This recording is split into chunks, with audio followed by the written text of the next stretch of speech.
Okay, welcome back to part 4 of collector's editions for the PS3 and 360. Now this is where I keep most of the heavy duty stuff. It's a spare bedroom actually, it's little more than a box room really, but as you can see, as we pan, I've had to build upwards.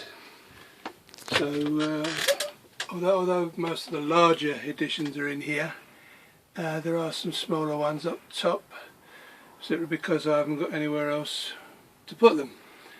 A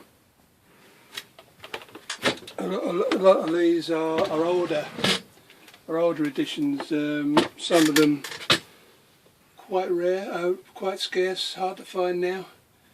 Some of the newer ones even are not sort of like cheap, but basically if you're gonna start collecting stuff like this, you're gonna need custom built units, because some of these are pretty deep, pretty wide. I've got them all crammed in somehow, but you'll need something better than ordinary bookshelves, that's for sure. But it's just a question of how much space you've got. As you say, I haven't got much at all, so I've done the best I can with the limited space available. Some of the stuff in here is well, a couple of the items. One's pre-order item, which you could only get by pre-ordering the game. There's another edition in here that actually only came out in mainland Europe, didn't come out in the UK, but it was so cheap I couldn't resist it. But I'll point these out to you as we're going along. Right, so I'll get started. Right, up top, just basically we've got the one that you probably can't identify would be the second one along. That's the Aliens v Predators.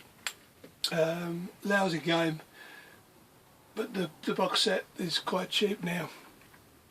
The Hitman on the right hand side, there's quite an interesting one. It's a sort of bobblehead figure with guns, and there's even a couple of silencers in there.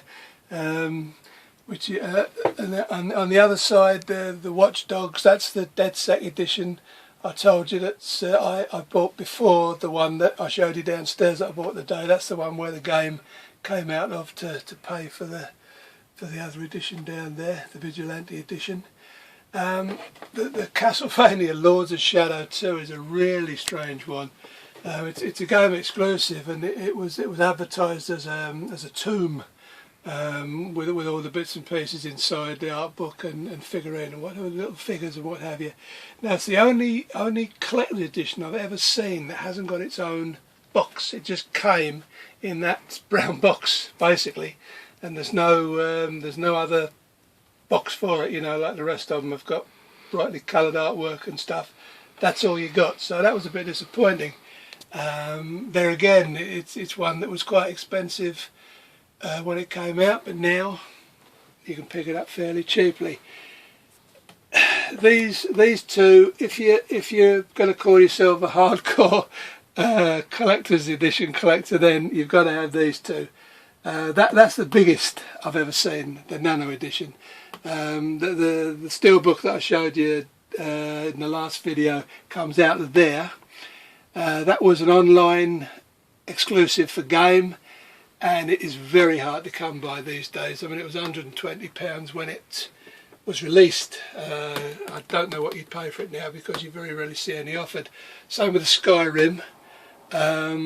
That's another one that's quite sought after by new collectors. There again, I was lucky, in the right place at the right time. That was about 120-30 quid when it released. I got that for about half that, so I was pretty fortunate there. This is one of those daft collector's editions where again you don't get a box, and inside that holder there is mainly merchandising, so I don't really regard that as a proper collector's edition. But there again, it's there, so it was cheap enough, so I bought it. Here's a classic example of why you shouldn't pre-order a game. When that was first told, when they first said that was coming out, it was touted as a very limited edition, pre-order now, blah blah, and nobody pre-ordered it. As a result, I picked that up for 30 quid. It was 100 quid when it came out. I picked it up for 30, and there's still a dealer on Amazon selling it for £30. So there's a good one you can start your collection with. That's another strange one, in as much as it is a special edition, but doesn't actually contain anything other than a game and a green controller. So that's quite rare. There is actually one for one that I showed you downstairs, but I can't remember the title of that, to be honest. There is another one where you just get the controller and a copy of the game, but it's quite rare that. The Injustice, like the Mortal Kombat with the figurine you can see through there, that's become quite scarce now. You can't pick that up very cheaply, 70, 80 quid or more. This is the famous, one of the famous Call of Duty Prestige editions. It's got a little remote control rover in there that actually works. And some badges inside the box. I don't know if you can see it very well. The light's not very good in here. That's another one where the follies of pre-ordering became all apparent to me when I paid a lot of money for it, and then HMV a few weeks later decided to start selling it for about 40 quid. So I was well pleased with that. The Defiance there, you can pick that up quite cheaply now. Saints Row 4, that's what they call the Wub edition. Why? I've never played the game, I don't know why they call it the Wub edition, but it was quite cheap at one time, but it's gone up in price now. These are the two I was telling you about earlier on. That was actually a pre-order item, poker set for Rainbow Six Vegas 2, and that one is Royal Edition of Two Worlds 2, which you could only buy in Europe, but it was dirt cheap, so I decided to pick it up. Right, Dead Rising 2, that's another one that's quite scarce now, although it was discounted by Game for a while, and I was lucky enough to pick it up when it was. It didn't cost very much at all. Right, on this side, this is a rather interesting one, the Splinter Cell Blacklist 5th Freedom Edition. I don't know if you can tell in the light here, but that's the silver edition of it. It's exactly the same contents in each. That's the silver edition. It's got a slightly tint on the silver tint on the box there, and inside the figurine is all silver, and the steelbook is all silver as well. So that was an interesting one, and again both of those are fairly cheap now. I'm glad I picked that one up when I did, the Undertaker edition of W2K14. There again, it's very hard to find at a decent price now, as opposed to the Arkham Origins Collector's Edition, which was quite expensive when it came out, but if you look on Amazon now, fairly cheap. Same with this. This was actually sold out pre-order, but a load of copies of the Black Flag Buccaneer edition of Surface. There's a nice figurine of Kenway in there on his boat, but there again you can find that at a reasonable price. Unlike the Sonic Generations limited edition, I actually missed out on that because Amazon messed my order up, but I managed to pick that up online, sealed, for a reasonable price, a lot less than they're charging now. This was a fortunate find as well, the Metal Gear Rising Revengeance limited edition. That has actually got a very nice figurine inside. I think they call it the Play Arts, or it's a proper proper figurine, not like some of the rubbish you get in, say, like the Max Payne I showed you earlier. There again, that came down in price at Xavier, and I managed to bag one, but now it's gone back up again. Now that's a very rare, scarce one now. Grand Theft Auto 4 Special Edition. That's actually got a proper metal money box inside and a carrying bag, all sorts of goodies in there. That was a very early collector's edition for PlayStation 3 and difficult to find now. I showed you some steelbooks earlier on. Now this is actually this comes from the recent Dark Souls 2 collector's edition. This is actually a steel pack, and as you can see, it doesn't have the flat spine that the proper steelbooks have. It's just a pack, and it's the same sort of idea, but it's what they call a metal pack, and that comes with Dark Souls 2. It should be back in the box, but I haven't bothered to put it back in yet. This is quite a rarish one these days, Tales of Xillia. There's a number 2 coming out in a few weeks, and that's sold out pre-order, so that's certainly one that the RPG collectors should be looking out for.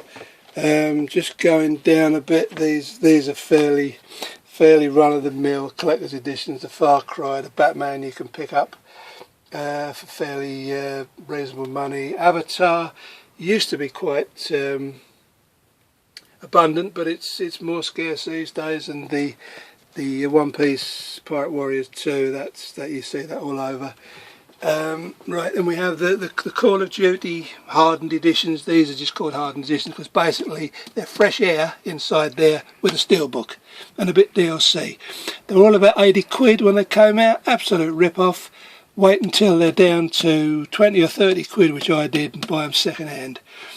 Far Cry 2, that's actually an interesting one. It's a wooden box, and it came out early in the life of collector's edition. You just open it up and you've got a load of gubbins in there with your game. Just an interesting one. Again, it's not massively expensive now, but you just have to keep an eye open for that sort of thing. Right down the bottom here, that was about 130 quid. That's the Nail Bomb edition for Resident Evil 6. Then again, I bought that very cheaply, 30 quid or something ridiculous like that. That's a rare one, the Assassin's Creed, the first game, limited edition. That's got a figurine in, very expensive now. And then the Grand Theft Auto, that was expensive and it's still quite. Then right up above here, I should point this one out to you. That's the Bioshock Infinite Ultimate Songbird edition, quite a famous collector's edition now because the game's spectacular, and the figurine, the songbird from the game, the figurine is absolutely magnificent. The only reason I've got the 360 version of that is because I didn't have any room on my PS3 to install it, and I wanted to play it, so I went for the 360 version because I had plenty of room. Just panning up there, all of that stuff is Xbox 360. There's a couple you can't see behind the Saints Row there, but they're fairly bog standard. I should point out a couple on the end here to you before we end the video. This is probably the best buy I ever made. Again, it's although it's got the 18 sticker on, it's actually an American edition, NTSC edition. This goes for silly money. I've seen all sorts of ridiculous figures bantered around for this. I don't know what it's like in the States, but it's certainly dear over here. And I actually picked that up for £10 in a local game shop, which is totally mad. And I'll just show you this here as the last thing on this video, because that is the Dead Island Riptide Zombie Bait edition. Only came out for the 360. I don't know why, but it is absolutely horrible. I picked it up dirt cheap. It was something like 90 quid when it came out. Came down to 30 quid. Basically, all you've got inside there is a copy of the game and this horrible figurine of a bikini-clad woman with a head chopped off, and it is absolutely revolting. I can't stand it. So that's why I keep it well hidden. Absolutely horrible. Probably the pick of this bunch is the Assassin's Creed 2 Black Edition. That is actually the 360, although there's nothing to tell you. It's actually got a wraparound cover, but that's probably one of the hardest to find in amongst this lot. I was quite pleased with that one. That one's still sealed actually, although you can pick up the PS3 version reasonably cheaply now, but that's got quite a popular following. Yeah, and basically that's about it for this video. So well, I'll wrap this one up, and I'll see you in the next video when we'll have a quick talk about how to find the stuff, where to find it, what to look for, and I'll see you then.